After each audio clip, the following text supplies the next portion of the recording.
Comme Joël l'a dit, donc des enjeux des hommes, c'est une petite entreprise. On est une douzaine de personnes. On est en train de se rapprocher de start-up pour continuer à grandir et continuer à accompagner les besoins des entreprises. On intervient auprès des entreprises de souche française, mais sur des projets à dimension internationale. On travaille de plus en plus sur les notions de marque engagée et de filière.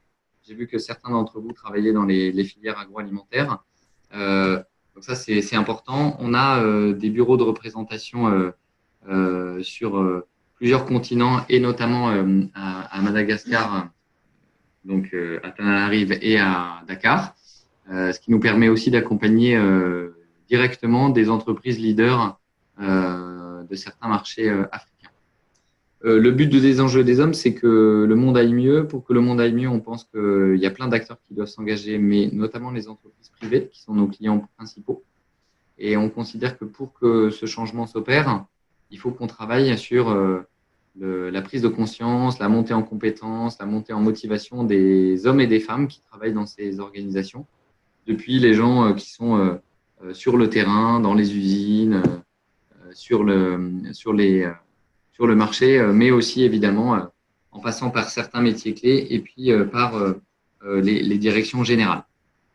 Et peut-être dernier mot sur des enjeux des hommes, on a fait partie des premières entreprises françaises ayant le label B Corp. Si ça vous intéresse, B Corp, c'est un nouveau statut un peu alternatif qui remet l'intérêt général et le fait de traiter l'ensemble des parties prenantes au cœur de la mission de l'entreprise.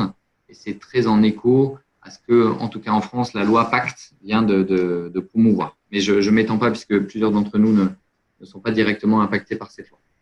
On va passer au slide d'après, Marcia, s'il vous plaît. Alors, Joël l'a un peu expliqué, donc je vais pas faire de redite. En fait, ce qui est important, c'est pourquoi est-ce qu'à un moment donné, on va s'intéresser à la notion de RSE avec cet angle consommateur. D'abord parce qu'on a des impacts. J'ai mis quelques exemples là, ne sachant pas de quel secteur venait tout le monde, mais vous voyez qu'on soit dans les cosmétiques, dans le textile, dans le food, et j'aurais pu prendre d'autres exemples. On a des impacts et évidemment, ces impacts peuvent toucher directement le consommateur. Tout à l'heure, Joël parlait de l'impact sur la santé. Voilà, le produit, la pièce textile, le cosmétique, l'aliment peut avoir un impact direct sur le consommateur, mais il peut avoir d'autres impacts sur d'autres parties prenantes. Et malgré tout, le consommateur va avoir des attentes. Il a des attentes qui sont au moins de 3 ordres et on y reviendra tout à l'heure. Il a des attentes sur ce qui va le toucher directement. Ça se voit très fortement dans tout ce qui est lié à l'alimentaire. Il va avoir des attentes sur la manière dont on va traiter la relation et notamment ses données. Et puis, il va aussi avoir des attentes d'engagement parce que plus ça va et plus en fait une personne n'est pas un acheteur isolé. On parle de responsible lifestyle et pas seulement de responsible purchasing. Et donc, c'est le même consommateur qui va aller voir une banque responsable, acheter des vêtements responsables, acheter des cosmétiques responsables. En fait, les gens commencent à avoir vraiment une volonté de s'engager dans toutes les facettes de leur vie. Et donc, ils vont chercher des marques et des entreprises qui vont être en cohérence par rapport à ça. Si je passe au slide d'après, ce que je pense très important aussi, c'est que, et Joël l'a mentionné, en fait, les ODD, on pourrait limiter la notion d'attente des consommateurs et de traitement des consommateurs à l'enjeu 12. Je pense qu'en fait, il ne faut surtout pas sous-estimer l'énorme pouvoir qu'ont les entreprises dès lors qu'elles arrivent à mailler et à faire le partenariat avec le consommateur. Donc évidemment, il faut bien servir le consommateur, il ne faut pas être déloyal, on en a parlé tout à l'heure, il faut lui donner une information qui soit fiable. Mais le point que je voulais faire là, c'est que quelque part, si on prend l'ODD 17 sur la relation entre l'entreprise, la marque et le consommateur, eh bien, on agit sur tous les ODD. C'est-à-dire que le fait que l'entreprise ait une bonne réponse, mais qu'elle est capable de l'accompagner, de l'expliquer et de faire évoluer les comportements des consommateurs, peut avoir un impact absolument colossal sur l'ensemble des ODD. C'est pour ça qu'aujourd'hui, on vit un moment de bascule, de transition, dans lequel les marques s'engagent très fortement en RSE. On a longtemps parlé de RSE au sens entreprise. On parle aujourd'hui de RSM et nous, chez Des Enjeux et des Hommes, on travaille vraiment sur la continuité entre l'engagement de l'entreprise et celui de la ou de les marques qu'elle héberge, parce que parfois, le consommateur ne connaît pas l'entreprise qui héberge la marque, il ne connaît que la marque qu'il achète. C'est très important aussi pour ceux d'entre vous qui travaillent en B2B, parce que ce qu'on dit beaucoup à nos clients en ce moment, c'est intéressez-vous au B2B2C. Même si vous êtes en B2B, intéressez-vous au consommateur final. On travaille avec des gens même dans la chimie, parce que la bonne compréhension du consommateur final, de ses usages, de ses attentes, va vous aider. Alors, justement, comment est-ce qu'on peut, une fois qu'on a compris ça, faire le lien entre les deux? Donc, nous, on a mis au point une méthode et finalement, il y a peu d'acteurs qui ont cette approche. Il y a beaucoup d'acteurs qui travaillent dans le bas de mon iceberg et qui sont des gens qui sont spécialisés dans la RSE. Et puis, vous avez d'autres gens qui travaillent sur la surface, qui sont des gens de communication. Et on s'est rendu compte que si on ne prenait pas le global, on pouvait mal conseiller les clients et leur faire des erreurs d'appréciation. Ce qu'on a fait pendant très longtemps, c'est, il y a à peu près la moitié des entreprises qui étaient dans ce cas-là, on a beaucoup bossé en dessous de la ligne de flottaison du schéma que vous voyez. Donc moi, j'ai plein de clients qui sont des entreprises extrêmement sérieuses, qui ont mis en place des tonnes de bonnes pratiques, sauf que le consommateur n'est pas au courant. On n'a pas fait l'effort de lui expliquer. Et donc, en fait, ces acteurs qui sont vertueux ne gagnent pas la compétition avec les autres sur des sujets RSE, alors même qu'elles ont un coffre-fort, je leur dis souvent, avec des lingots, mais qui est à la cave et qu'elles ont oublié de remonter. Donc, l'idée, c'est évidemment de travailler sur la RSE, mais de rendre visible. Ça, c'est la moitié des gens qui étaient plutôt les bons élèves, mais qui n'en tiraient pas profit. Et puis, il y avait l'autre extrême, qui étaient des acteurs qui faisaient du greenwashing, qui utilisaient beaucoup les arguments RSE ou écologiques, sans avoir le socle qui est en dessous. Et donc, on parlait de choses qui étaient très superficielles. Et aujourd'hui, avec le dialogue, la relation qu'on a avec les parties prenantes, avec le digital, c'est un sport extrêmement dangereux. On peut ruiner la réputation d'une marque si on va prendre pour le partager avec le consommateur ne s'appuie pas sur quelque chose d'extrêmement robuste. Donc, chez Des Enjeux et des Hommes, on fait le lien entre ce qu'on appelle la RSE, c'est la responsabilité sociétale de l'entreprise, c'est l'entreprise responsable, et la RSM, la responsabilité sociétale de la marque, c'est la marque engagée. Et c'est pas pareil, parce que par exemple, quand on va être dans le haut de l'iceberg, si ce qu'on veut, alors c'est assez drôle de prendre un iceberg, sachant qu'on a plein d'amis issus de l'Afrique, mais le clin d'œil était volontaire. Mais en tout cas, ce que je veux dire par là, c'est que ce qu'on va rendre visible au consommateur n'a pas besoin d'être l'intégralité de ce qu'on fait en RSE. C'est pour ça que c'est très intéressant de travailler sur les deux en même temps. En fait, on va essayer de comprendre le consommateur, de comprendre ses préoccupations, sachant qu'attention, il est influencé par tout un tas d'acteurs, les ONG, les leaders d'opinion, parfois l'État, etc., les médias. Mais en tout cas, on va essayer de comprendre ses attentes et de choisir les sujets sur lesquels on va être en information ou en réponse. Donc, dans le bas de l'iceberg, c'est tout ce qui est mis en œuvre par l'organisation, par l'entreprise, pour répondre à ces enjeux dits matériels, c'est-à-dire prioritaires. Et puis, ce qui va être en haut, c'est ce qu'on va partager de manière proactive en tant que marque avec le consommateur. Et donc, si une entreprise, vous verrez tout à l'heure, a plusieurs marques, eh bien, les marques ne vont pas forcément raconter la même chose, parce qu'elles n'ont pas les mêmes consommateurs et qu'elles n'ont pas non plus la même personnalité de marque, le même ADN de marque, comme disent nos amis marketeurs. Vous voyez les flèches rouges au milieu. Ce qui fait qu'un sujet va passer du bas en haut, c'est premièrement que l'entreprise est crédible. Alors, elle n'est pas crédible dans l'absolu. Elle devient crédible. Elle se rend crédible. Je vous donne un exemple. Je travaille dans les cosmétiques en ce moment. J'ai un client qui a mis au point un concept sur une filière nouvelle qui est très vertueuse. Ce concept n'a pas été mis dans un produit qui est mis sur les rayons, même si c'est une seule référence. Je dis à ce client, pour l'instant, tu ne peux pas le revendiquer en tant que marque. Tu peux le raconter en tant qu'entreprise, mais c'est trop tôt. Tu n'es pas crédible. Va jusqu'au bout de ton projet, prends cette innovation, mets-la dans au moins une marque, une référence, prouve, comme on dit dans les startups, fais ton proof of concept. Et à ce moment-là, tu pourras commencer avec beaucoup d'humilité à en parler. Alors évidemment, si ce que tu fais depuis longtemps te rend très crédible et que juste tu as oublié d'en parler, évidemment, tu pourras le raconter. Et puis la deuxième chose qui va faire le filtre, c'est qu'il y a des sujets de RSE qui n'intéressent pas les consommateurs. Je prends un exemple. Si vous prenez les enjeux prioritaires matériels de Levi's, qui fabrique des jeans, est-ce que les conditions de travail des ouvriers dans les usines de Levi's sont ce qui va faire que Lucie, 23 ans, qui va choisir entre un jean diesel et un jean Levi's, va acheter le jean Levi's. Est-ce que c'est les conditions de travail des personnes chez Levi's? Non, c'est pas ça qui l'a fait vibrer. C'est parce qu'elle a envie qu'on lui raconte en tant que consommateur. Donc, elle compte sur l'entreprise Levi's faire son boulot en tant qu'entreprise responsable, mais elle va avoir envie qu'on lui parle d'autre chose. Et donc, c'est là où il y a des attentes, il y a des aspirations qui se regroupent derrière le terme qu'on appelle en marketing les insights consommateurs. Donc, l'autre conseil, c'est d'aller chercher, de s'intéresser aux consommateurs sur ces sujets RSE.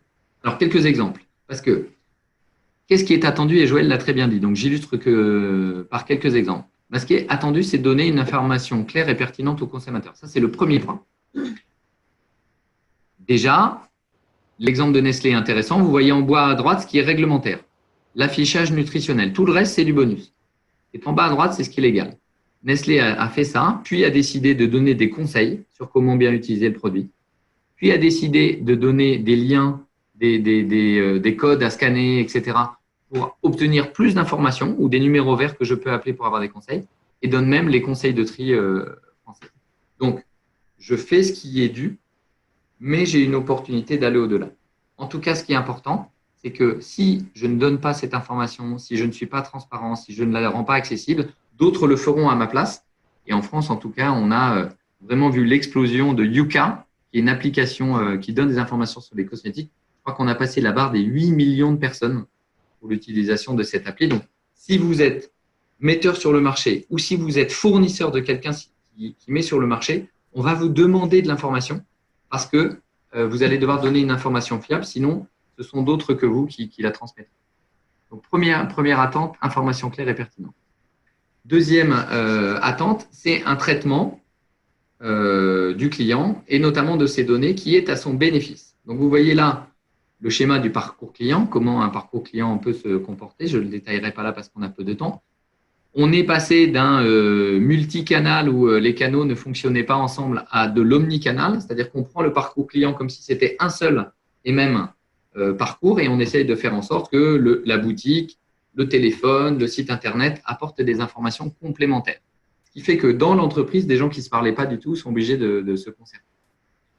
Donc, la première chose, c'est est-ce que je rassure le client? C'est toujours le minimum vital. Est-ce que je rassure le client sur le fait que je vais bien utiliser ces données?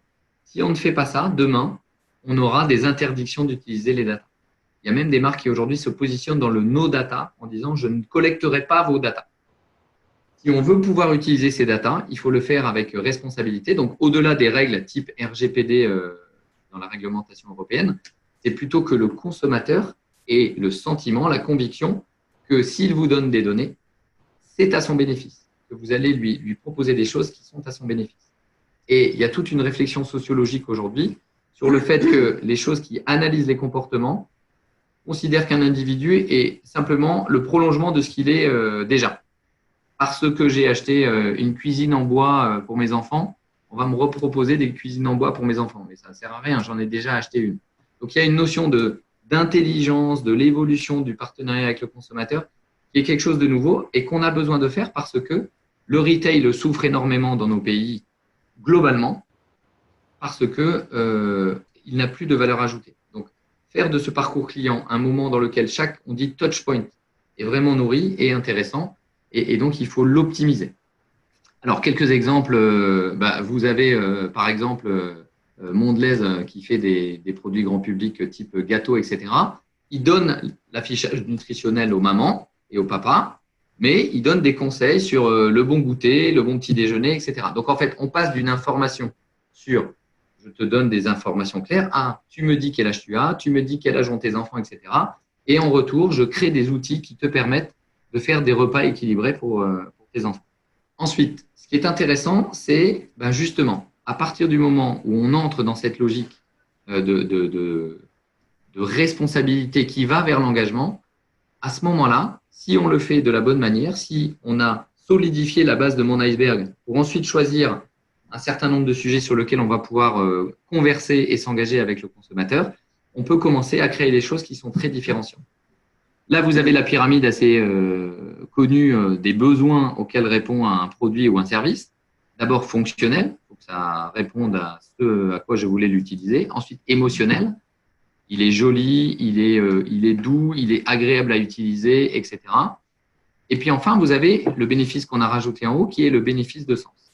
Et donc, si vous couvrez ces différents champs, si vous avez bien solidifié la base de l'iceberg et que vous choisissez au fil de l'eau, et c'est quelque chose qui évolue avec le temps, les thèmes sur lesquels vous allez entrer en conversation et vous engager avec le consommateur final, eh bien, vous allez pouvoir prendre la parole de manière crédible sur des sujets qui vont vous permettre de vous différencier de vos concurrents.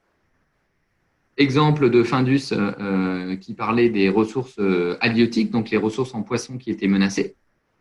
Exemple de Valrhona qui avait travaillé sur la filière cacao avec l'ensemble des producteurs de Côte d'Ivoire et qui donc était légitime parce que le projet était un projet très sérieux et qu'ils avaient senti que c'était une attente de la part des consommateurs.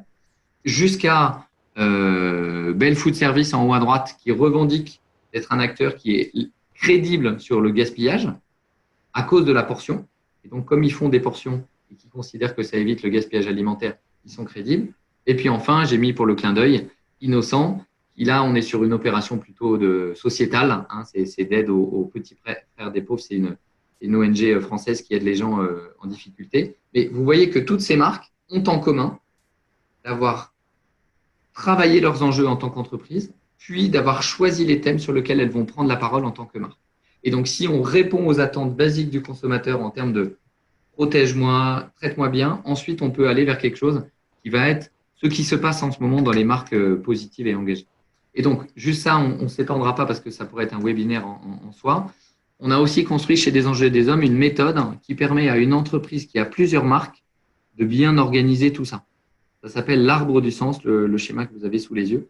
Et en fait, on s'est rendu compte que c'était absolument vital parce que, pour avoir travaillé notamment dans le groupe Rocher, on s'est rendu compte que si plusieurs marques voulaient s'engager en matière de RSM, eh bien, il fallait, depuis les bases de mon arbre jusqu'en haut, chaque branche étant une marque avec ses propres consommateurs, il fallait rendre ça cohérent. Sinon, très vite, on pouvait être dissonant, on pouvait être confusant pour les consommateurs. Donc, pour résumer mon propos, en fait, l'idée, voilà, c'est bien sûr, comme dans tous les champs de la RSE, de limiter ses impacts, de gérer de manière défensive un certain nombre d'enjeux, mais très vite, sur ce lien avec le consommateur, de créer de la valeur. Parce que c'est via le consommateur et via les marques que l'on va créer de la valeur business et que donc la RSE va être rentable, la RSE va permettre de se différencier et donc on va être dans une RSE qui va aussi créer de la valeur économique. Ce n'est pas antinomique d'être vertueux en matière environnementale et sociale et de bien d'être en bonne santé en tant que marque ou en tant qu'entreprise. Merci beaucoup. Merci et bravo. Je vais poser les questions avec ton ordi. Donc, tout d'abord, il y avait une question de Karl qui demandait est-ce qu'il y a des études de référence sur la RSE, le développement durable et les consommateurs? Oui. Si tu as quelques conseils. Oui, alors il existe des études au niveau français, européen et au niveau international, il y en a quelques-unes. Alors, c'est des denrées assez rares, mais c'est des choses, oui, dont on pourra, si vous le souhaitez, dans la suite du webinaire, vous donner des références. Je sais que sur le continent africain, c'est assez difficile à trouver. Souvent, quand on travaille avec des clients, on demande aux équipes locales de regarder s'ils ont des données. Et en tout cas, si vous, directement via vos consommateurs ou parce que vous êtes partenaire de clients qui mettent sur le marché, moi, je vous encourage vraiment à utiliser les études qui sont mises en œuvre très régulièrement pour poser des questions. On se rend compte que souvent, nos clients ne posent pas de questions sur ces sujets. Je prends l'exemple de la marque Yves Rocher. Ce que Yves Rocher a fait dans les 3 dernières années, c'est demander à des consommateurs « Est-ce que vous aimez ce concept ?» Et donc, les gens faisaient de l'effet miroir. Mais jamais, quels sont les sujets de société qui vous touchent le plus? Quels sont les sujets de société sur lesquels vous aimeriez qu'une marque comme Yves Rocher s'engage? Et donc, si on avait ça, on serait plus capable d'aller cerner les fameux insights clients. Donc, il existe quelques études, mais honnêtement, c'est assez pauvre pour être très transparent. D'accord, donc on essaiera de vous donner des références. Merci beaucoup. Deuxième question, il y avait une question sur Yuka, il rebondissait sur le succès de Yuka et qui demandait est-ce qu'on a besoin des ONG pour faire bouger les multinationales? Alors oui, en fait, ce que je trouve très intéressant, c'est finalement l'intelligence de la fondatrice de Yuka. Ça a été le côté pratique, accès à l'information instantanée. Je la connais bien, c'est quelqu'un qui a fait les mêmes études que moi et donc on était dans un atelier il y a peu de temps. En fait, tout le sujet de Yuka ou Clean Beauty sur les cosmétiques, etc., c'est la crédibilité des personnes qui donnent les évaluations. C'est-à-dire que les entreprises veulent bien être vertueuses, mais elles ne veulent pas être évaluées sur une base qui n'est pas scientifiquement crédible. Certaines ONG peuvent complètement devenir partenaires de l'alimentation fiable et crédible de ce type d'outils, que ce soit l'entreprise qui collabore avec des gens comme Yuka, ce qui se fait de plus en plus, ou que ce soit l'entreprise en direct ou la plateforme en direct. Et puis, nous, chez Des Anges et des Hommes, par exemple, on travaille de plus en plus avec des systèmes de plateformes d'alerte, non pas au sens système d'alerte éthique pour les salariés, mais d'information régulière des entreprises sur ce qui se passe sur le terrain. Et donc, quand on fait ça, on travaille beaucoup avec les ONG, que ce soit des grandes ONG ou que ce soit des ONG locales qui sont situées à proximité des sites des clients avec lesquels on travaille. Parce que, très honnêtement, on connaît les limites de l'audit social du monsieur en costard qui prend l'avion pour aller faire des évaluations. Voilà, on sait qu'à un moment donné, il faut être sur le terrain tout le temps pour avoir une information qui soit vraiment… Très bien, merci. Alors, Karl demandait également ce qu'était la RSM. Je crois que c'est la responsable. Alors, la RSM, donc la RSE, on dit aujourd'hui, après l'ISO 26000, c'est la responsabilité sociétale des entreprises. On dit parfois RSO pour dire organisation parce qu'il n'y a pas que les entreprises privées. La RSM ou la RSEM, c'est la responsabilité sociétale de la marque. Et donc, en fait, nous, quand on travaille avec les entreprises, on travaille sur la RSE du groupe ou de l'entreprise, qui a un nom parfois, et puis sur les RSM des marques. Si on prend le groupe Rocher, ça s'appelle plus Yves Rocher, ça s'appelle Groupe Rocher, c'est volontaire. Bah, vous avez toutes les démarches de responsabilité de l'entreprise Groupe Rocher qui parfois codent ce que font les marques et parfois pas. Il y a parfois des choses communes, ça c'est le tronc de mon arbre. Et puis tout en haut, vous avez des marques différentes. Par exemple, Petit Bateau qui vend du textile pour les bébés et Yves Rocher, on voit bien que c'est deux marques qui n'ont rien à voir et vendent même pas les mêmes produits.